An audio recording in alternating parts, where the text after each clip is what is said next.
ఖాకీలంటే కఠినంగా ఉంటారని అనుకుంటారు చాలా మంది. కానీ పోలీసులలో కారుణ్యం కూడా దాగి ఉంటుందని నిరూపించాడు ఓ కానిస్టేబుల్. సుమారు 20 కిలోమీటర్లు గుట్టలెక్కి ఏరులు దాటుకుంటూ డేలోలో గర్భిణిని మోసుకొని సమీపంలోని ఆసుపత్రిలో చేర్చి తల్లి బిడ్డను రక్షించాడు.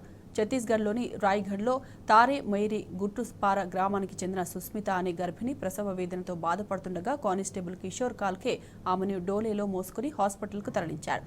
ఆమె పండంటి బిడ్డకు జన్మనిచ్చింది. తల్లి బిడ్డ క్షేమంగా ఉండడంతో గ్రామస్తులు కానిస్టేబుల్కు ధన్యవాదాలు తెలిపారు.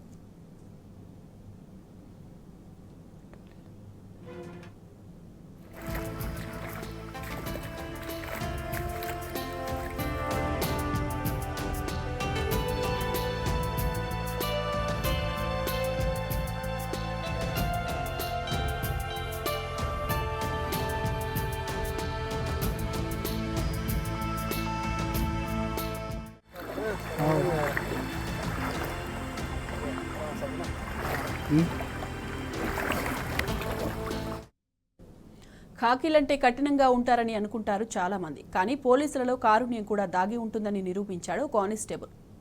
సుమారు 20 కిలోమీటర్ల గుట్టలెక్కి ఏరులు దాటుకుంటూ డోలేలో గర్భిణిని మోసుకుని సమీపంలోని ఆసుపత్రిలో చేర్చి తల్లి బిడ్డను రక్షించాడు. ఛత్తీస్గఢ్లోని రాయ్గఢ్ జిల్లా తారేమేరి గుట్రుపార గ్రామానికి చెందిన సుస్మిత అనే గర్భిణి ప్రసవ వేదనతో బాధపడుతుండగా కానిస్టేబుల్ కిషోర్ కాల్కే ఆమెను డోలేలో మోసుకుని హాస్పిటల్కు తరలించారు.